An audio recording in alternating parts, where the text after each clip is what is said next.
जो हुजूर की पनाह में आ जाता है ना वो बच जाता है। अल्लाह करे आपको समझ आए मेरी बात की। जो हुजूर की पनाह में आ जाता है वो जो दुनियादार रहता है, मालदार रहता है, हुजूर की पनाह में नहीं आता वो बेसुकून रहता है। फरमाते हैं यहाँ दुनिया में भी हुजूर की पनाह में आ जाओ, आज ले उनकी पनाह। और आज दलील आपने इब्ने माजा की हदीस लिखी है, हज़रत तमीम दारी हदीस के रावी हैं, आला हजरत ने लिखी है। फरमाते हैं जो हुजूर की पनाह में आया बच गया।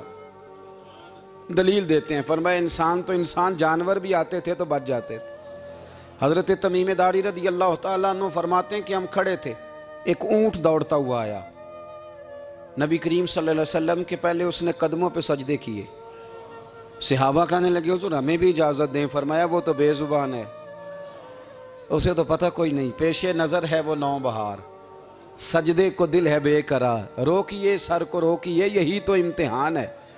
फरमाया उसे क्या पता, तुम तो मुकल्लफ हो शरीयत के, तुम्हें इजाज़त नहीं है। और आला हजरत ने दो टोक लिखा है, फरमाया सिवाय खुदा के किसी को ताजीमी सजदा भी हराम है। ये नोट कर ले मेरी बात। और आला हजरत ने फतावा रज़विया में लिखा है किसी कब्र पे जाओ तो 4 हाथ दूर खड़े रहो। अल्लाह करे आपको समझ आए। कितने हाथ?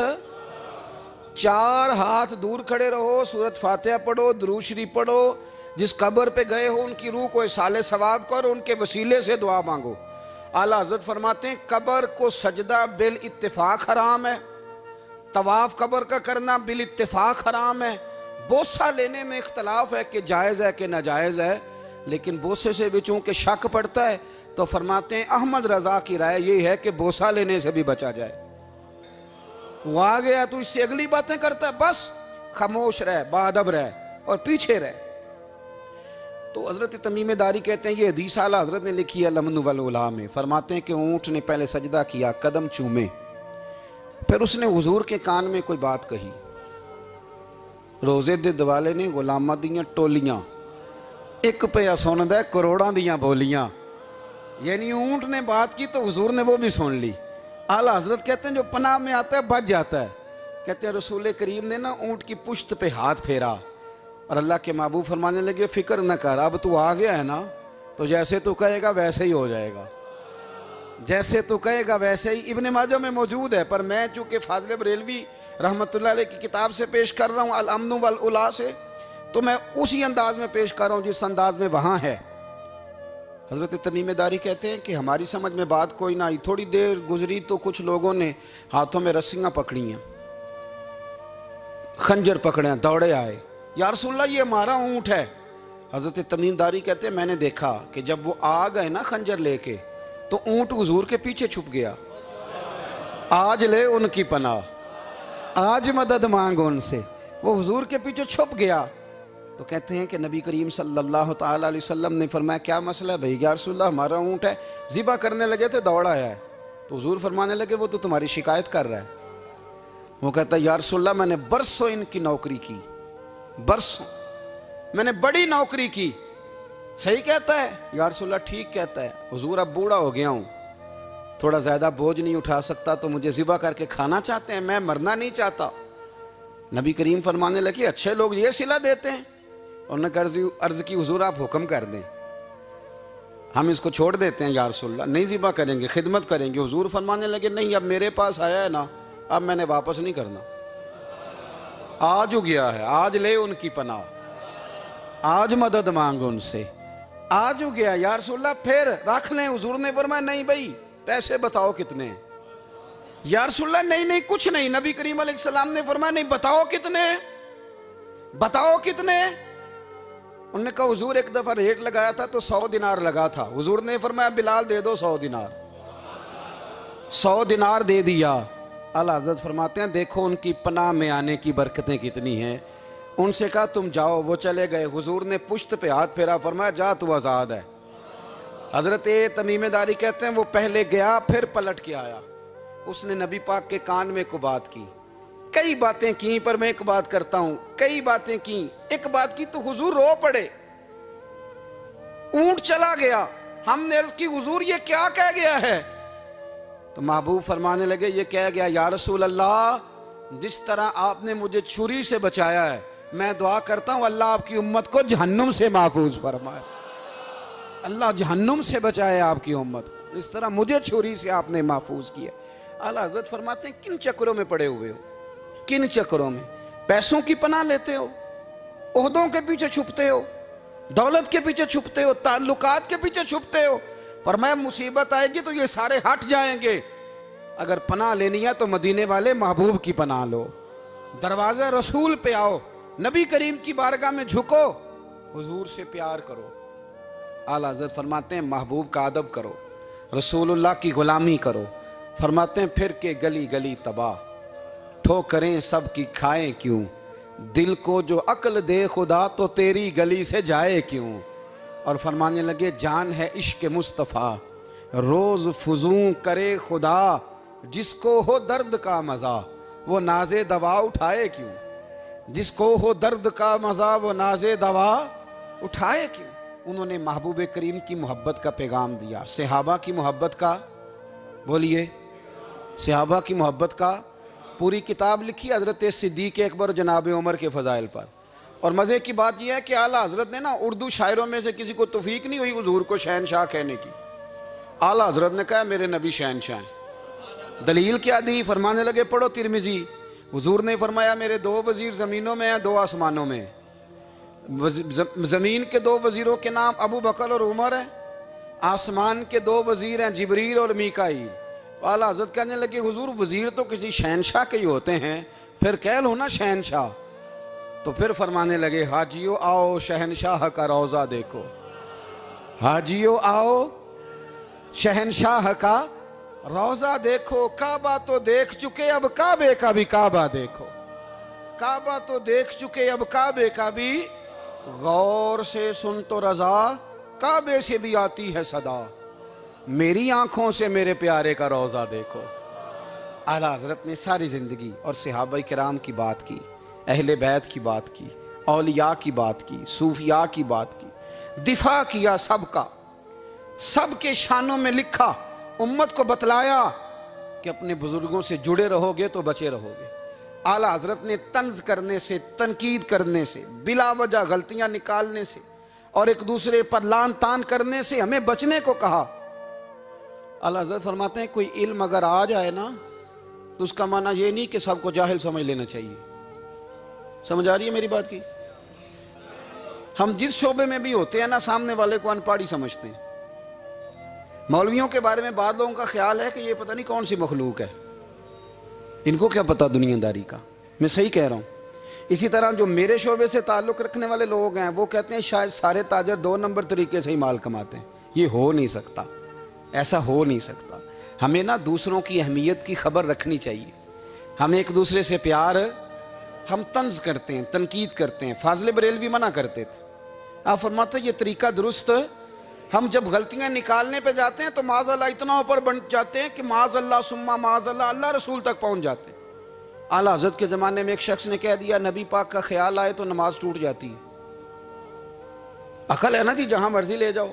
वो कहने लगा जी मैंने खालिस अल्लाह के लिए पढ़नी है ना फ़लसफ़ा अजीब। नबी पाक का ख्याल आए तो नमाज। आला हज़रत फरमाने लगे तू बड़ा ही पागल है। जब तू कहेगा अस्सलामु अलैका अय्युहन नबी, ख्याल आएगा कि नहीं? फरमाने लगे तू बड़ा ही नादान है। जब तू कहेगा अल्लाहुम्मा सल्ली अला मुहम्मदिन व अला, ख्याल आया कि नहीं आया? फरमाने लगे तू नबी पाक की बात करता है, नमाज में तो अब्बा अम्मा का भी ख्याल आता है। रब्बना ग़फ़िरली वाली वालिदैया। फरमाने लगे रब्बे के ख्याल से नहीं टूटती तो मदीने वाले के ख्याल से कैसे टूट गई? फरमाने लगे बड़ा ही बेवकूफ़ है तू। आला हज़रत फरमाने लगे तू कहता है हुजूर का ख्याल आए तो टूट जाती है। फरमाने लगे जब तक हुजूर का ख्याल आए ना नमाज होती ही नहीं। जब तक हुजूर का ख्याल ना आए नमाज होती ही नहीं, सवाल ही नहीं पैदा होता। लोगों ने कहा जनाब वो किस तरह? तो आला हज़रत फरमाने लगे अल्लाह ने कहा कुरान में वाक़िमुस्सलात, नमाज पढ़ो।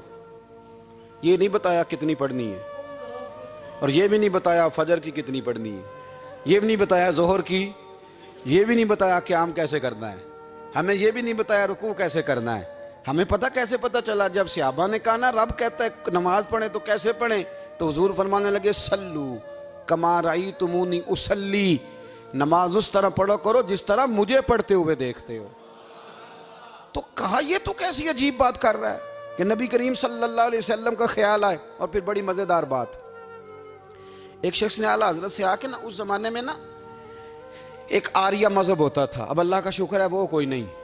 अब वैसे जो बड़े नए नए मज़हब निकल आए हैं, जो आदमी जितना पढ़ जाता है माज़अल्लाह वो एक नई बात ही शुरू कर देता है, और जो अनोखी बात करे उसके पीछे रश भी ज़्यादा हो जाता है। स्टाइल ज़रा हट के हो ना जी तो ज़रा माहौल जल्दी बन जाता है। तो वो आर्या मज़हब था, तो वो एक आर्या आ गया आला हज़रत के पास, आके कहने लगा कि फ़र्ज़ की अहमियत ज़्यादा है कि सुन्नत की। तो आला हज़रत फरमाने लगे भाई अहमियत तो फ़र्ज़ की ज़्यादा है। तो कहने लगे आपका वज़ू तो फिर सुन्नत से शुरू होता है। वज़ू में पहला फ़र्ज़ है मुँह धोना, और आप सबसे पहले हाथ धोते हैं, ये भी सुन्नत। नाक में पानी डालना ये भी, कुल्ली करना ये भी। मेरी बात की समझ आ रही है? उसने कहा ये आप अजीब लोग हैं, फ़र्ज़ अगर बड़ा है तो पहले फ़र्ज़ होना चाहिए था। समझ आ रही है मेरी बात की? लोग दीन पर बड़े बड़े मुख्तलिफ एतराज़ात करते हैं ना। उसने कहा जी पहले होना चाहिए था फ़र्ज़, तो मुंह धोना फ़र्ज़ है, आपने घुटनों तक हाथ धोए। अब ये जो आपने हाथ धोए ये भी सुन्नत, कुल्ली करी तो वो भी सुन्नत, नाक में पानी डाला तो वो भी सुन्नत, तो आप तो चौथे नंबर पे फ़र्ज़ अदा कर रहे। तो आला हज़रत फरमाने लगे तू असल में महबूब का ग़ुलाम नहीं ना। हाँ तुझे क्या पता हो ये बात क्या है, तू बैठ जा हमसे सुन, हम तुझे बताते हैं। उसने कहा जी क्या मतलब? फरमाने लगे ये महबूब जो है ना हमारे, ये हमें बड़ी जगहों से बचाते हैं, ये बचा बचा के फराज तक ले जाते हैं। क्या क्या मतलब? कहने लगे हुजूर ने हमें कहा है कि पहले ना हाथ धो लो, पता चल जाए पानी ज्यादा गर्म तो नहीं, मुंह जाली ना जाए, पहले ना देख लो। फरमाया फिर नाक में डाल के पता करा लो कि इसमें से बदबू तो नहीं आती। सुन्नत भी अदा हो गई, पता भी चल गया बू तो नहीं आ रही। और फरमाया फिर मुंह में डाल के चख लो कि बद जायका तो नहीं। अब ये 3 सुन्नतें अदा करके तुम फ़र्ज़ अदा करोगे तो अल्लाह भी राज़ी होगा, अल्लाह के रसूल भी राज़ी होंगे। और रज़विया में इस मज़मून को बयान करते तिरमिज़ी शरीफ की वो हदीस नकल करते हैं। आप फरमाते मुसलमानों इस हदीस को याद कर लो, अगर तुम इसे याद करोगे तो मजबूत हो जाओगे। हदीस क्या है? नबी करीम सल्लल्लाहु अलैहि वसल्लम ने फरमाया अगर सारे इंसान मिल के भी तेरा बुरा करना चाहें तो जब तक रब की मशीयत ना हो वो तेरा बुरा कर नहीं सकते। और हुजूर सल्लल्लाहु अलैहि वसल्लम ने फरमाया अगर सारे इंसान मिल के तेरा भला करना चाहें तो जब तक रब की रज़ा ना हो तेरा भला हो नहीं सकता। तो आला हज़रत फरमाते हैं इस चीज़ को ज़हन में बिठाओ, मुसलमानों अपना रुजू अपने रब रसूल की तरफ मजबूत करो। ये क्या बात हो गई कि मैं इससे भी डर रहा हूँ, मैं उससे भी डर रहा हूँ, वो भी मेरे पीछे लग गया। फाज़िल बरेलवी रहमतुल्लाह अलैह इन चीज़ों से मना फरमाते थे। वो कहते थे ये तोहमात हैं, ओहाम परस्ती है, हमें इन चीज़ों से हमेशा बचना है, अपनी आने वाली नस्लों को बचाना है। फरमाया करते थे रब की रज़ा पे जो राज़ी रहता है अल्लाह उसे सुकून वाली ज़िंदगी अता फरमाता है। हमारे यहाँ लोग पूछते हैं तबीयत कैसी है, लेकिन यूपी में, सीपी में, लखनऊ में पूछा जाता है कि क्या शिकायत है आपको? कहते हैं ये सर दर्द की शिकायत है। ये उर्दू का एक मुहावरा है। जनाब क्या शिकायत है? कहते हैं जी मुझे कमर दर्द की शिकायत है। फिर पूछने वाले पूछते हैं कि जनाब उस शिकायत का क्या बना? तो सदरुल शरिया मौलाना अमजद अली साहब आज़मी रहमतुल्लाह अलैह फरमाते हैं आला हज़रत को बुखार था तो मैं हाजिर हुआ, तो मैंने कहा हुजूर शिकायत का क्या बना?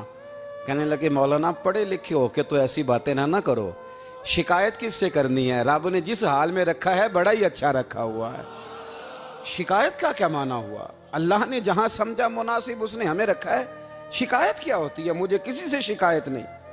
फरमाया करते थे अल्हम्दुलिल्लाह मुझे सर दर्द भी होता है और बुखार भी होता है और मैं बड़ा खुश हूँ।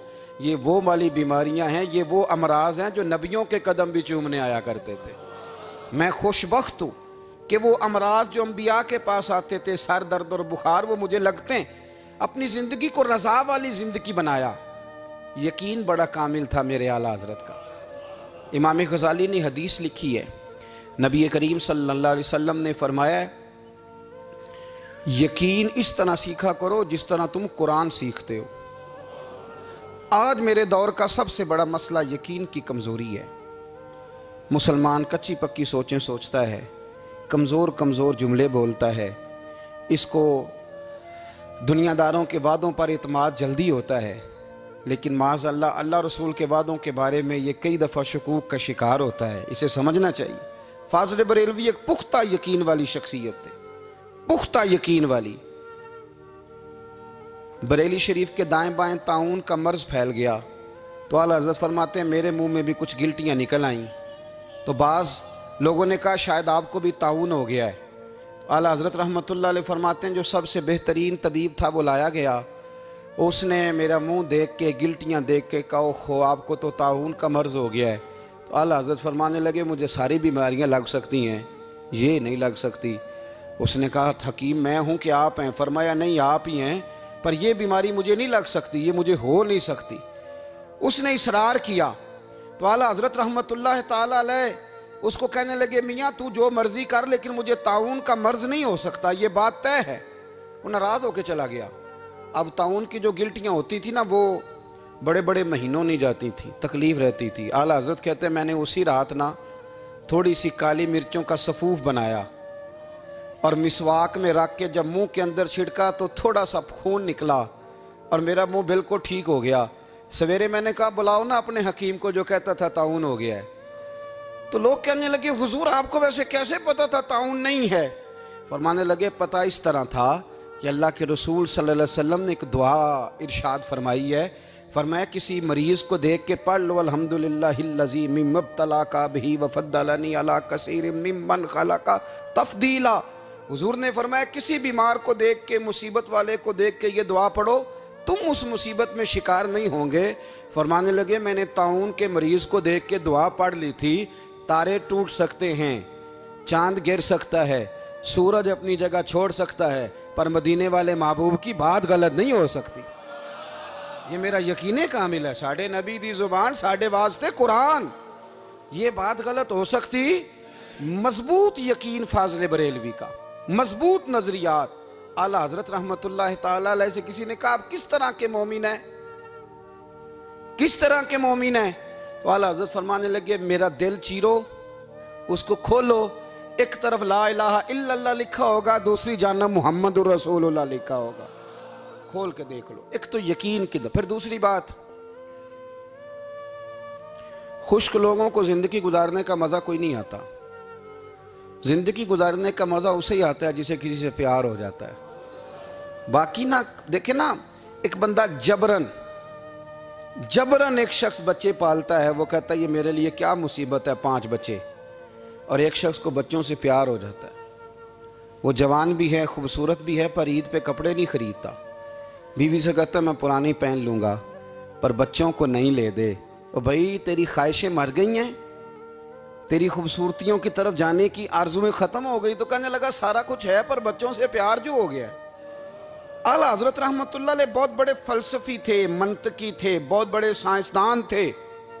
यहाँ बड़ा संजीदा इज्तिमा है, मैं बड़ी ख़ास बात करने लगा हूँ। सारे साइंसदान कहते हैं ज़मीन घूमती है। आला हज़रत ने इतनी मोटी किताब लिखी है ज़मीन साकन है। फरमाते थे हम जैसे मर्जी साइंसदान कहेंगे आपने दलाइल दिए हैं।